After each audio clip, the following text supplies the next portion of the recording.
वञ्चितलाभाय चन्द्रार्धकृतशेखरां वृषारूणां शूलधरां शैलपुत्रीं यशस्विनी। माँ दुर्गा अपने पहले स्वरूप में शैलपुत्री के नाम से जानी जाती है। पर्वतराज हिमालय के यहाँ पुत्री के रूप में उत्पन्न होने के कारण इनका नाम शैलपुत्री पड़ा था। माता जी के दाहिने हाथ में त्रिशूल और बाएं हाथ में कमल पुष्प सुशोभित है। यही नव दुर्गाओं में प्रथम दुर्गा है। अपने पूर्व जन्म में ये प्रजापति दक्ष की कन्या के रूप में उत्पन्न हुई थी। तब इनका नाम सती था। इनका विवाह भगवान शंकर जी से हुआ था। एक बार प्रजापति दक्ष ने एक बहुत बड़ा यज्ञ किया। इसमें उन्होंने शंकर जी को छोड़कर सारे देवताओं को निमंत्रित किया। सती ने जब सुना कि उनके पिता एक अत्यंत विशाल यज्ञ का अनुष्ठान कर रहे हैं, तब वहां जाने के लिए उनका मन विकल हो उठा। अपनी यह इच्छा उन्होंने शंकर जी को बताई। सारी बातों पर विचार करने के बाद उन्होंने कहा, प्रजापति दक्ष किसी कारणवश हमसे रुष्ट है। यज्ञ में उन्होंने सारे देवताओं को निमंत्रित किया है। उनके ये भाग भी उन्हें समर्पित किए हैं, किंतु हमें जानबूझकर नहीं बुलाया है, कोई सूचना तक नहीं भेजी है। ऐसी स्थिति में तुम्हारा वहां जाना किसी प्रकार भी उचित नहीं होगा। उनका प्रबल आग्रह देखकर भगवान शंकर जी ने उन्हें वहां जाने की अनुमति दे दी। सती ने पिता के घर पहुंचकर देखा कि कोई भी उनसे आदर और प्रेम के साथ बातचीत नहीं कर रहा है। सारे लोग मुंह फेरे हुए हैं। केवल उनकी माता ने उन्हें स्नेह से गले लगाया। बहनों की बातों में व्यंग और उपहास के भाव भरे हुए थे। परिजनों के इस व्यवहार से उनके मन को बहुत क्लेश हुआ।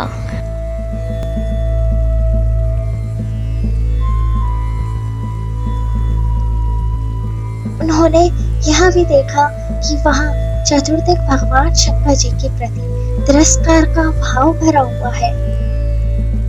दक्ष ने उनके प्रति कुछ अपमानजनक वचन भी कहे। यह सब देखकर सती का हृदय क्षोभ, ग्लानि और क्रोध से संतप्त हो उठा। उन्होंने सोचा कि भगवान शंकर जी की बात न मानकर और यहाँ आकर बहुत बड़ी गलती की है। वहां अपने पति भगवान शंकर के इस अपमान को सह न सकी। उन्होंने अपने उस रूप को तत्क्षण वही योगाग्नि द्वारा जलाकर भस्म कर दिया।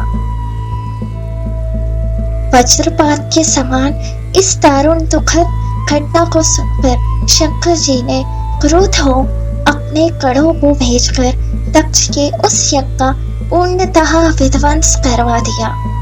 सती ने योगाग्नि द्वारा अपने शरीर को भस्म कर अगले जन्म में शैलराज हिमालय की पुत्री के रूप में जन्म लिया। इस बार वह शैलपुत्री नाम से विख्यात हुई।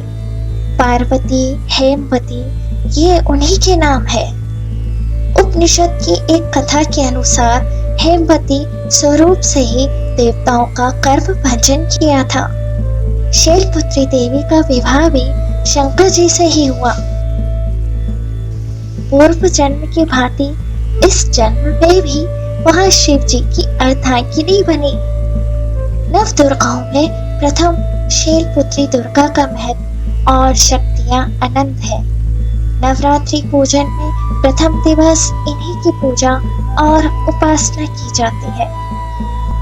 इस प्रथम दिन की उपासना में योगी अपने मन को मूलाधार चक्र में स्थित करते हैं और यहीं से उनकी योग साधना का प्रारंभ होता है। जय माता दी।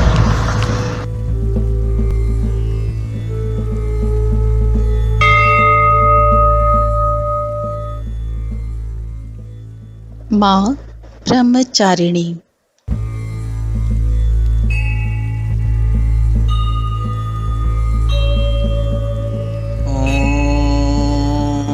दधाना करपद्माभ्यामक्षिमाला कमण्डलु देवी प्रसीदतु मयि ब्रह्मचारिण्यत्तमा।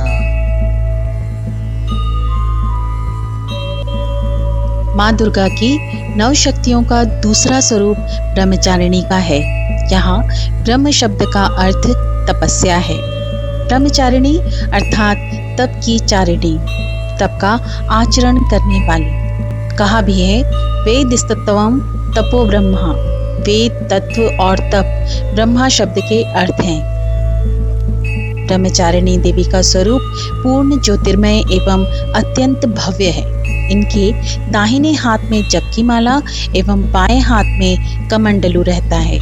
अपने पूर्व जन्म में जब ये हिमालय के घर पुत्री रूप में उत्पन्न हुई थी, तब नारद के उपदेश से इन्होंने भगवान शंकर जी को पति रूप में प्राप्त करने के लिए अत्यंत कठिन तपस्या की थी। इसी दुष्कर तपस्या के कारण इन्हें तपश्चारिणी अर्थात ब्रह्मचारिणी नाम से अभिहित किया गया। 1000 वर्ष उन्होंने केवल फल मूल खाकर व्यतीत किए थे। 100 वर्षों तक केवल शाक पर निर्वाह किया था। कुछ दिनों तक कठिन उपवास रखते हुए खुले आकाश के नीचे वर्षा और धूप के भयानक कष्ट सहे।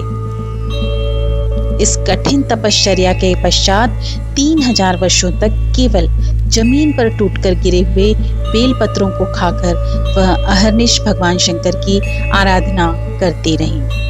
इसके बाद उन्होंने सूखे बेलपत्रों को भी खाना छोड़ दिया।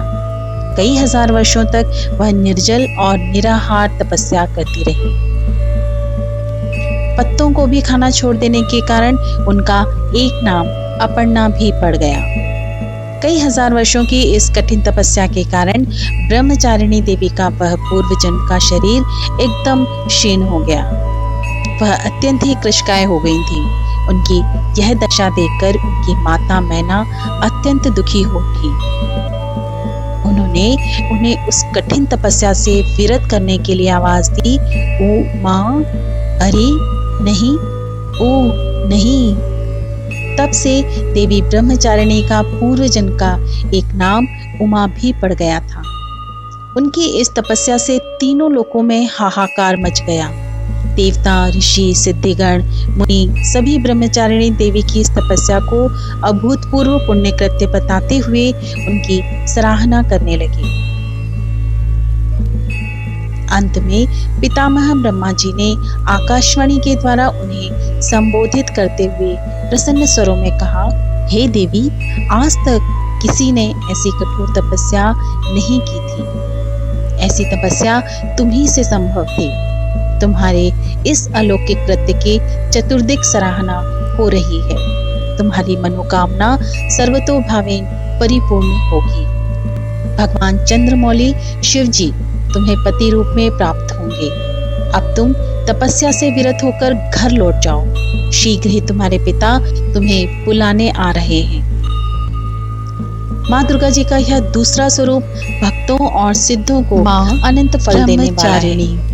इनकी उपासना से मनुष्य में तप, त्याग, वैराग्य, सदाचार, संयम की वृद्धि होती है। जीवन के कठिन संघर्षों में भी उसका मन कर्तव्य पथ से विचलित नहीं होता। माँ ब्रह्मचारिणी देवी की कृपा से उसे सर्वत्र सिद्धि और विजय की प्राप्ति होती है। दुर्गा पूजा के दूसरे दिन इन्हीं के स्वरूप की उपासना की जाती है। इस दिन साधक का मन स्वादिष्ठान चक्र में स्थित होता है। इस चक्र में अवस्थित मन वाला योगी उनकी कृपा और भक्ति प्राप्त करता है। जय माता दी।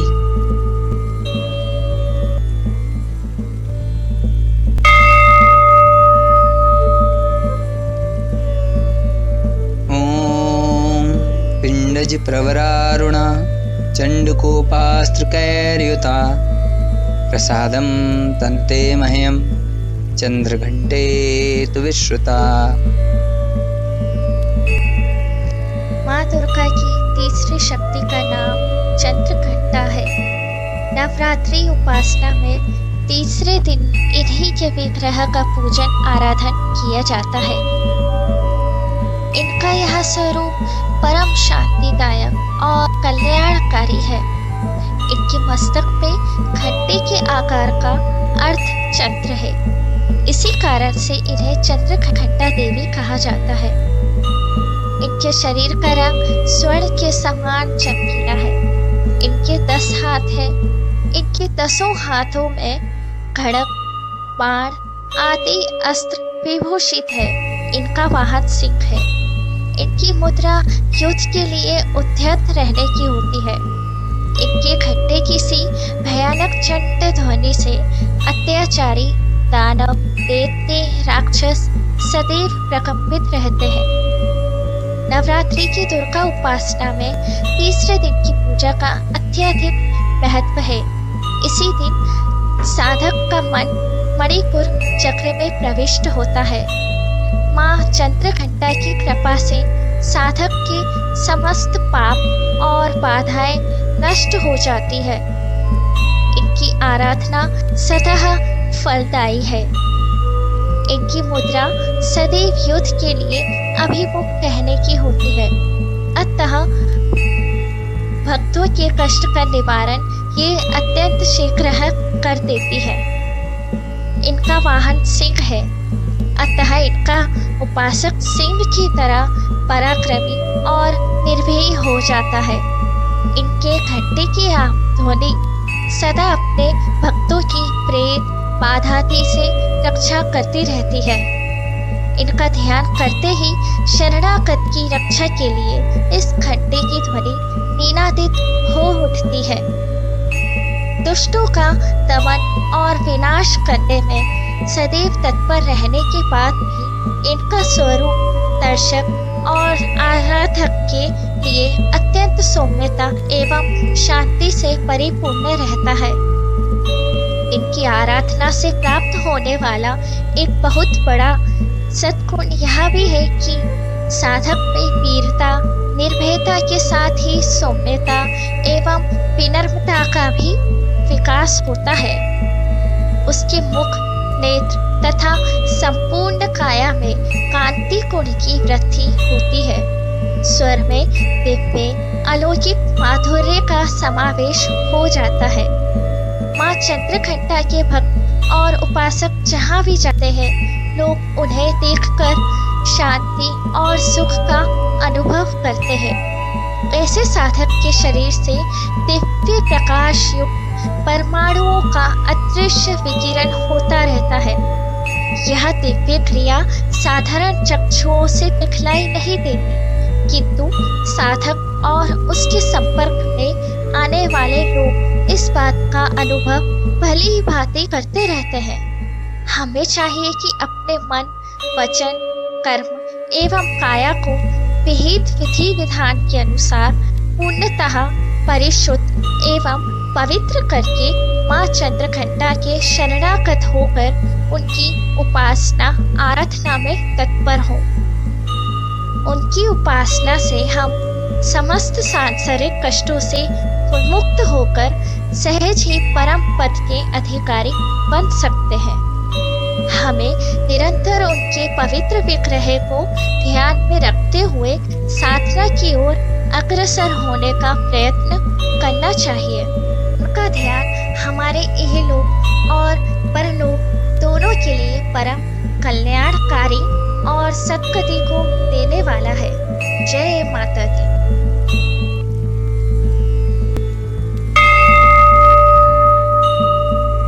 सुरा सम्पूर्णकलशं रुधिराप्लुतमेव च दधाना हस्तपद्माभ्यां कूष्माण्डा शुभदास्तु मे।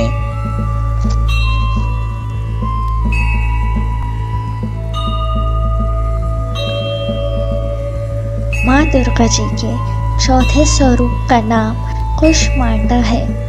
अपनी मंद हल्की हंसी द्वारा अंड अर्थात ब्रह्मांड को उत्पन्न करने के कारण इन्हें कूष्मांडा देवी के नाम से अभिहित किया गया है। जब सृष्टि का अस्तित्व नहीं था। चारों ओर अंधकार ही अंधकार परिव्याप्त था। तब इन्हीं देवी ने अपने ईषत हास्य से ब्रह्मांड की रचना की थी। अतः यही सृष्टि की आदि स्वरूपा आदि शक्ति है। इनके पूर्व ब्रह्मांड का अस्तित्व था ही नहीं। इनका निवास सूर्य मंडल के भीतर के लोक में है। सूर्य लोक में निवास कर सकने की क्षमता और शक्ति केवल इन्हीं में है।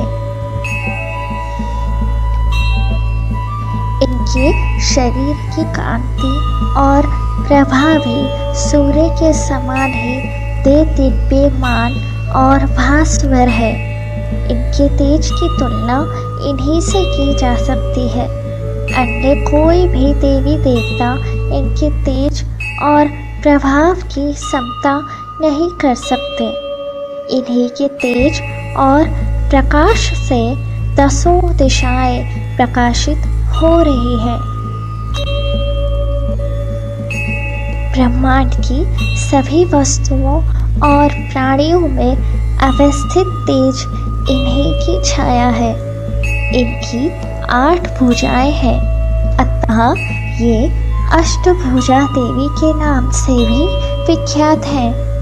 इनके 7 हाथों में क्रमशः कमंडलू, धनुष, बाण, कमल पुष्प, अमृतपूर्ण कलश, चक्र तथा गदा है।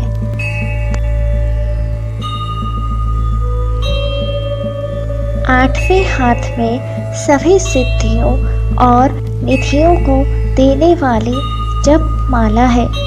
इनका वाहन सिंह है। संस्कृत भाषा में कुष्मांड कुम्हाड़ी को कहते हैं।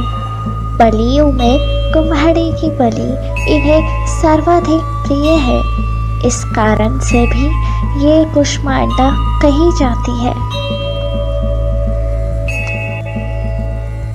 नवरात्र पूजन के चौथे दिन कुष्मांडा देवी के स्वरूप की ही उपासना की जाती है। इस दिन साधक का मन अनाहत चक्र में अवस्थित होता है। अतः इस दिन उसे अत्यंत पवित्र और अचंचल मन से कुष्मांडा देवी के स्वरूप को ध्यान में रखकर पूजा उपासना के कार्य में लगना चाहिए। माँ कुष्मांडा की उपासना से भक्तों के समस्त रोग शोक नष्ट हो जाते हैं। इनकी भक्ति से आयु, यश, बल और आरोग्य की वृद्धि होती है। माँ कुष्मांडा अत्यल्प सेवा और भक्ति से भी प्रसन्न होने वाली है। यदि मनुष्य सच्चे हृदय से इनका शरणागत बन जाए तो फिर उसे अत्यंत सुगमता से परम पद की प्राप्ति हो सकती है। हमें चाहिए कि हम शास्त्रों पुराणों में वर्णित विधि विधान के अनुसार माँ दुर्गा की उपासना और भक्ति के मार्ग पर अहरनिश अग्रसर हो। माँ के भक्ति मार्ग पर कुछ ही कदम आगे बढ़ने पर भक्त साधक को उनकी कृपा का सूक्ष्म अनुभव होने लगता है। यह दुख स्वरूप संसार उसके लिए अत्यंत सुखद और सुगम बन जाता है। माँ की उपासना मनुष्य को सहज भाव से भाव सागर से पार उतारने के लिए सर्वाधिक सुगम और श्रेयस्कर मार्ग है। माँ कुष्मांडा की उपासना मनुष्य को आधियों व्याधियों से सर्वथा विमुक्त करके उसे सुख, समृद्धि और उन्नति की ओर ले जाने वाली है।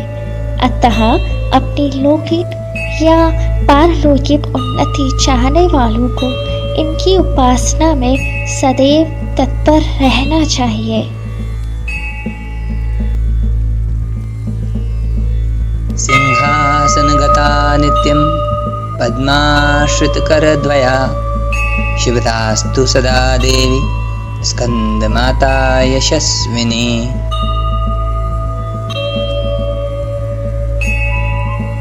माँ दुर्गा जी के 5वें स्वरूप को स्कंद माता के नाम से जाना जाता है। ये भगवान स्कंद कुमार कार्तिक के नाम से भी जाने जाते हैं। ये प्रसिद्ध देवासुर संग्राम में देवताओं के सेनापति बने थे। पुराणों में इन्हें कुमार और शक्तिधर कहकर इनकी महिमा का वर्णन किया गया है। इनका वाहन मयूर है, अतः इन्हें मयूर वाहन के नाम से भी अभिहित किया गया है।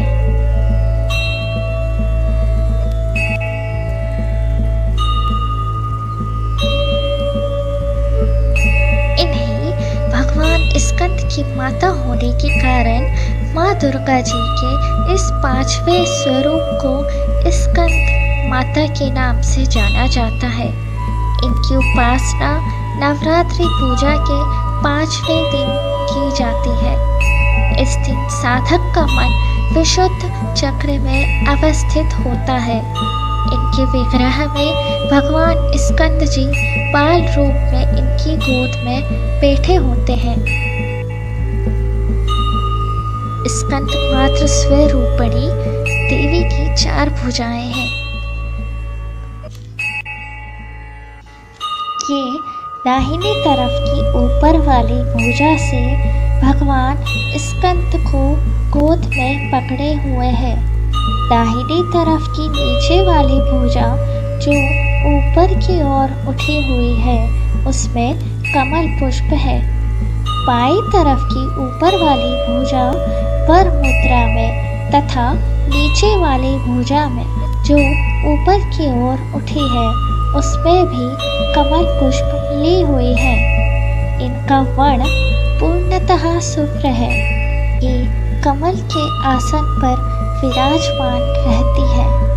इसी कारण से इन्हें पद्मासना देवी भी कहा जाता है। सिंह भी इनका वाहन है।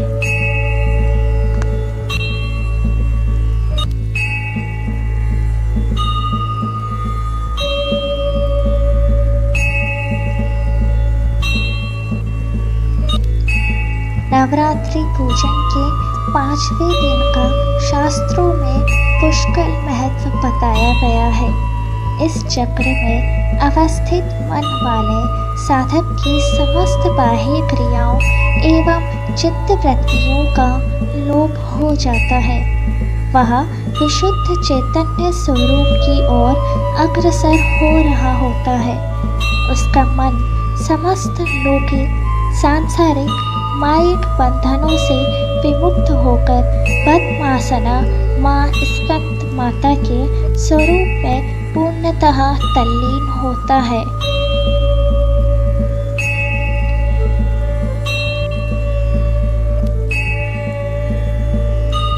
इस समय साधक को पूर्ण सावधानी के साथ उपासना की ओर अग्रसर होना चाहिए।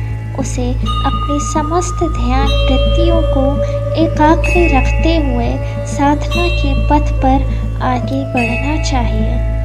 माँ स्कंद माता की उपासना से भक्त की समस्त इच्छाएं पूर्ण हो जाती है। इस मृत्यु लोक में ही उसे परम शांति और सुख का अनुभव होने लगता है। उसके लिए योग का द्वार स्वयं सुलभ हो जाता है। स्कंद माता की उपासना से बाल रूप स्कंद भगवान की उपासना भी स्वयं हो जाती है। यह विशेषता केवल इन्हीं को प्राप्त है।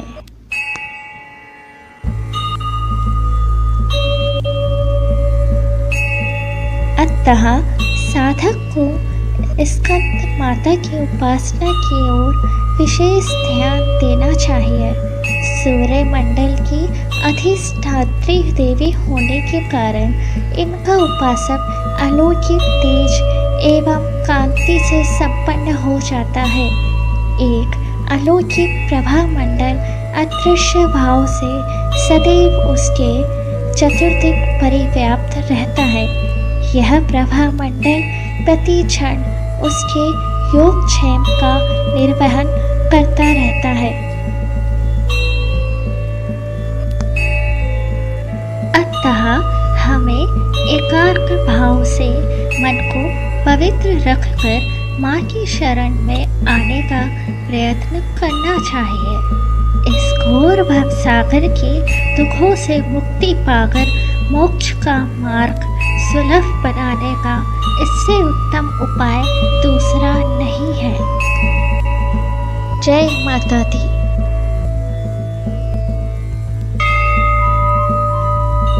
ॐ चंद्रहासोज्ज्वलकरा शार्दूलवरवाहना कात्यायनी शुभं दद्यात् देवी दानवघातिनी।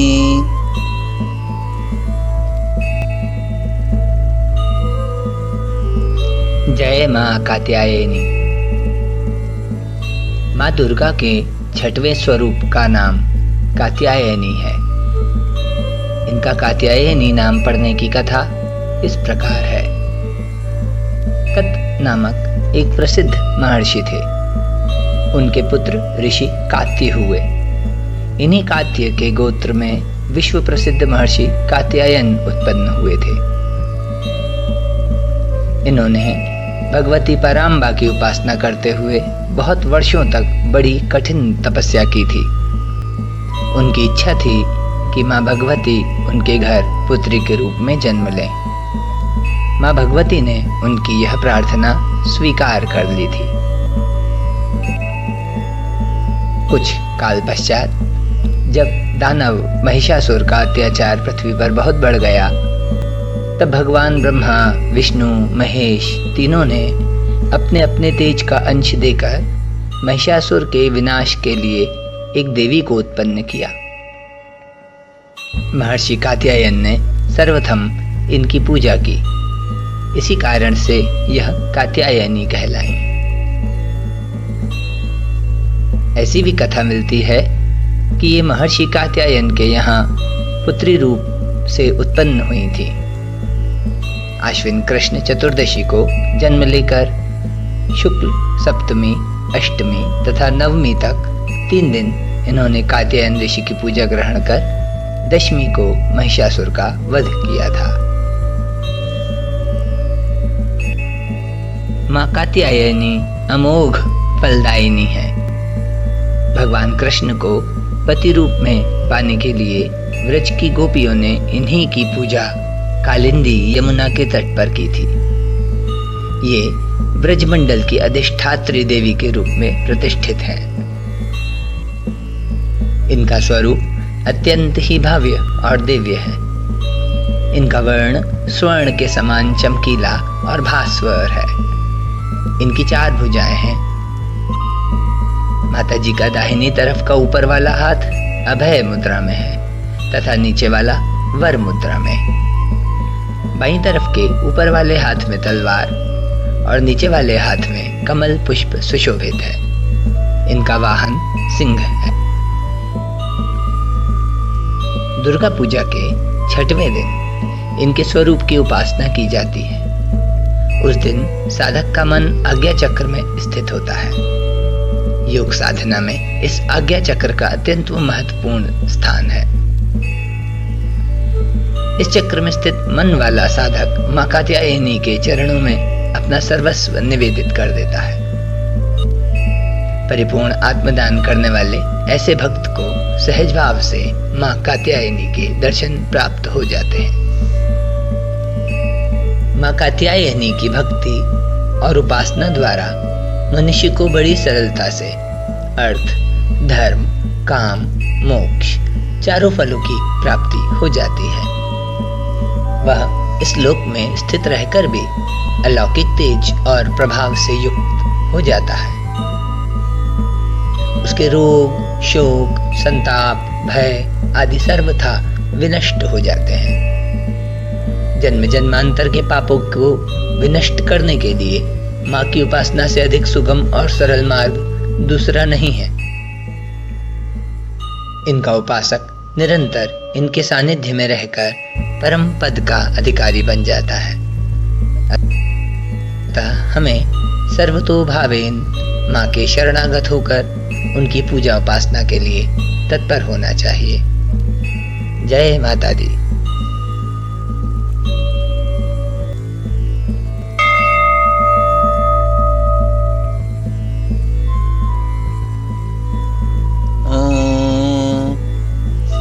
एक वेणी जपा कर्णपुरा नग्ना खरा स्थिता लंबोष्ठी कर्णिका कर्णी तैलाभ्यक्त शरीरिणी वामपादोल्लसल्लोलहलता कंटकभूषणा वर्धनूर्ध्वजा कृष्णा कालरात्रिभयंकरी।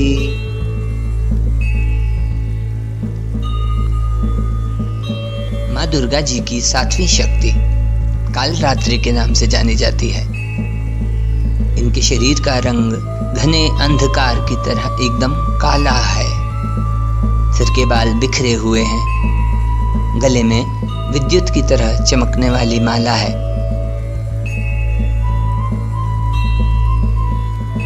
इनके 3 नेत्र हैं। ये तीनों नेत्र ब्रह्मांड के सदृश गोल हैं। इनसे विद्युत के समान चमकीली किरणें निःसृत होती रहती हैं। इनकी नासिका के श्वास प्रश्वास से अग्नि की भयंकर ज्वालाएं निकलती रहती हैं। इनका वाहन गर्दभ गधा है। ऊपर उठे हुए दाहिने हाथ की वर मुद्रा से सभी को वर प्रदान करती हैं। दाहिनी तरफ का नीचे वाला हाथ अभय मुद्रा में है। बाईं तरफ के ऊपर वाले हाथ में लोहे का कांटा तथा नीचे वाले हाथ में खड्ग है।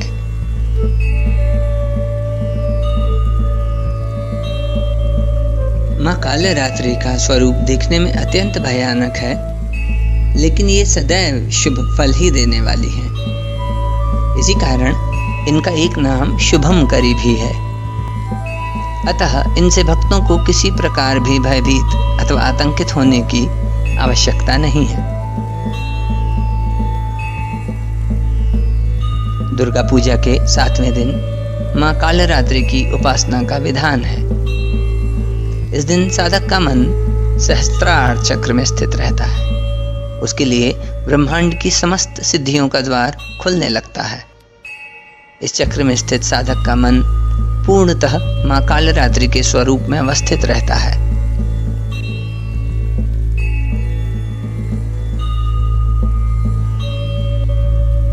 उनसे साक्षात्कार से मिलने वाले पुण्य का वह भागी हो जाता है। उसके समस्त पापों विघ्नों का नाश हो जाता है। उसे अक्षय पुण्य लोकों की प्राप्ति होती है। माँ कालरात्रि दुष्टों का विनाश करने वाली हैं। दानव दैत्य राक्षस भूत प्रेत आदि इनके स्मरण मात्र से ही भयभीत होकर भाग जाते हैं। ये ग्रह बाधाओं को भी दूर करने वाली हैं। इनके उपासक को अग्नि भय, जल भय, जंतु भय, शत्रु भय, रात्रि भय आदि कभी नहीं होते। इनकी कृपा से वह सर्वथा भय मुक्त हो जाता है। माँ कालरात्रि के स्वरूप विग्रह को अपने हृदय में अवस्थित करके मनुष्य को एकनिष्ठ भाव से उनकी उपासना करनी चाहिए। यम नियम संयम का उसे पूर्ण पालन करना चाहिए। मन वचन काया की पवित्रता रखनी चाहिए। वह शुभमकरी देवी हैं। उनकी उपासना से होने वाले शुभों की गणना नहीं की जा सकती। हमें निरंतर उनका स्मरण ध्यान और पूजन करना चाहिए। जय माता दी।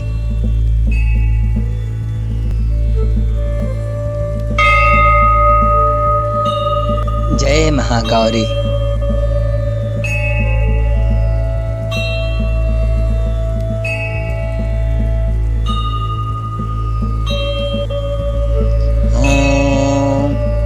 श्वेते वृषे समारूढ़ा श्वेतांबरधरा शुचिः महागौरी शुभम दद्यान् महादेव प्रमोददा।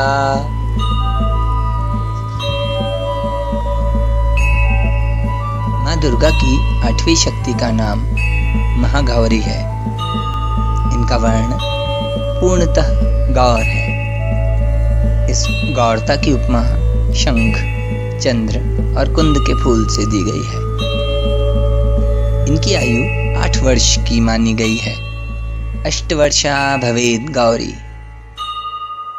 इनके समस्त वस्त्र एवं आभूषण आदि भी श्वेत हैं। इनकी 4 भुजाएं हैं।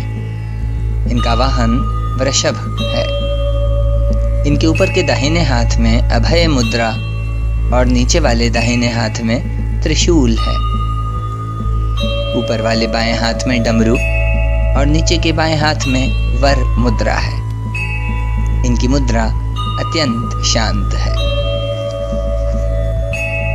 अपने पार्वती रूप में इन्होंने भगवान शिव को पति रूप में प्राप्त करने के लिए बड़ी कठोर तपस्या की थी।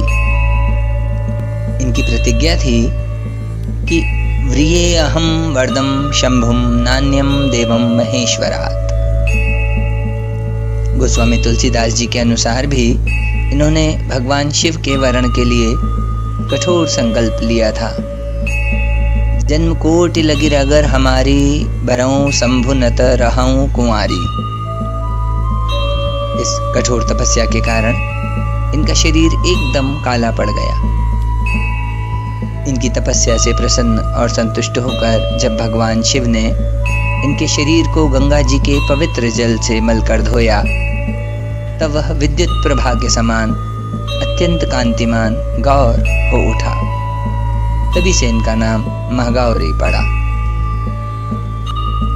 दुर्गा पूजा के 8वें दिन महागौरी की उपासना का विधान है। इनकी शक्ति अमोघ और सद्यः फलदायिनी है।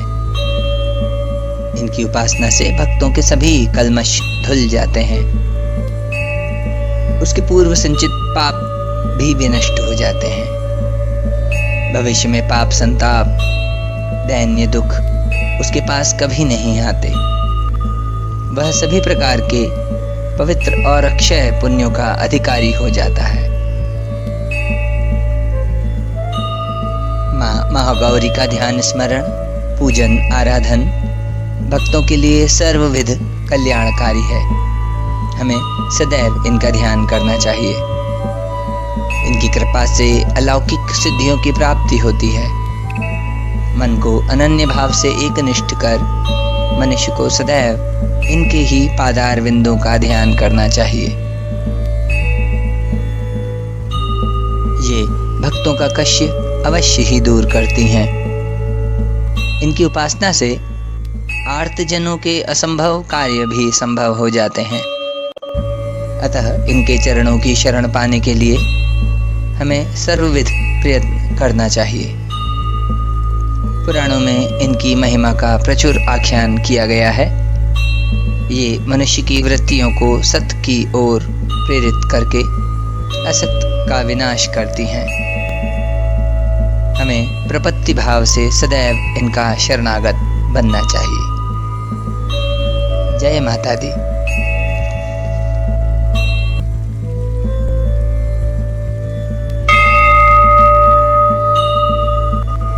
जय मां सिद्धिदात्री।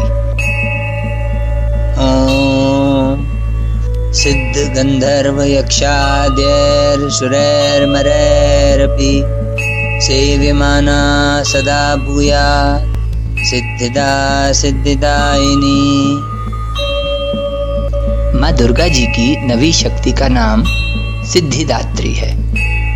ये सभी प्रकार की सिद्धियों को देने वाली है।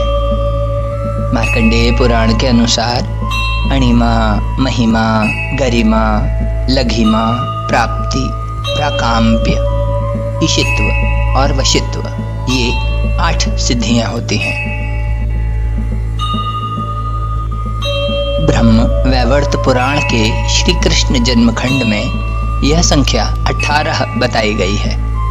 इनके नाम इस प्रकार हैं: अणिमा, लघिमा, प्राप्ति, प्राकाम्य, महिमा, ईशित्व, सर्वकामावसायिता, सर्वज्ञत्व, दूर श्रवण, परकाय प्रवेशन, वाक्सिद्धि, कल्प वृक्षत्व, सृष्टि, संहार करण सामर्थ्य, अमरत्व, सर्वन्यायकत्व, भावना, सिद्धि।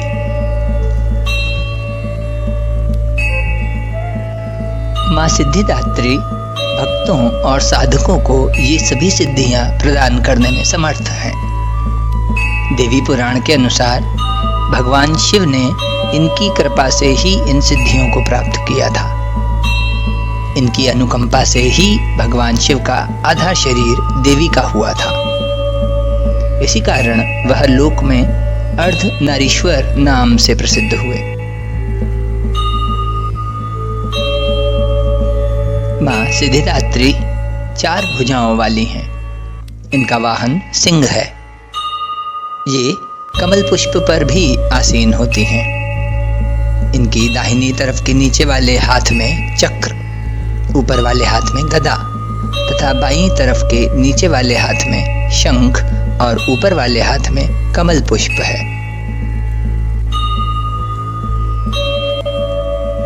नवरात्र पूजन के 9वें दिन इनकी उपासना की जाती है। इस दिन शास्त्रीय विधि विधान और पूर्ण निष्ठा के साथ साधना करने वाले साधक को सभी सिद्धियों की प्राप्ति हो जाती है। सृष्टि में कुछ भी उसके लिए अगम्य नहीं रह जाता। ब्रह्मांड पर पूर्ण विजय प्राप्त करने की सामर्थ्य उसमें आ जाती है। प्रत्येक मनुष्य का यह कर्तव्य है कि वह माँ सिद्धिदात्री की कृपा प्राप्त करने का निरंतर प्रयत्न करे, उनकी आराधना की ओर अग्रसर हो। इनकी कृपा से अनंत दुख रूप संसार से निर्लिप्त रहकर सारे सुखों का भोग करता हुआ वह मोक्ष को प्राप्त कर सकता है। नवदुर्गाओं में माँ सिद्धिदात्री अंतिम है। अन्य 8 दुर्गाओं की पूजा उपासना शास्त्रीय विधि विधान के अनुसार करते हुए भक्त दुर्गा पूजा के 9वें दिन इनकी उपासना में प्रवृत्त होते हैं। इन सिद्धिदात्री माँ की उपासना पूर्ण कर लेने के बाद भक्तों और साधकों की लौकिक पारलौकिक सभी प्रकार की कामनाओं की पूर्ति हो जाती है। लेकिन सिद्धिदात्री माँ के कृपा पात्र भक्त के भीतर कोई ऐसी कामना शेष बचती ही नहीं है जिसे वह पूर्ण करना चाहे। वह सभी सांसारिक इच्छाओं, आवश्यकताओं और स्पृहाओं से ऊपर उठकर मानसिक रूप से माँ भगवती के दिव्य लोकों में विचरण करता हुआ उनके कृपा रस पीयूष का निरंतर पान करता हुआ विषय भोग शून्य हो जाता है। माँ भगवती का परम सानिध्य ही उसका सर्वस्व हो जाता है। इस परम पद को पाने के बाद उसे अन्य किसी भी वस्तु की आवश्यकता नहीं रह जाती। माँ के चरणों का यह सानिध्य प्राप्त करने के लिए हमें निरंतर नियमनिष्ठ रहकर उनकी उपासना करनी चाहिए। माँ भगवती का स्मरण, ध्यान, पूजन हमें इस संसार की असारता का बोध कराते हुए वास्तविक परम शांतिदायक अमृत पद की ओर ले जाने वाला है।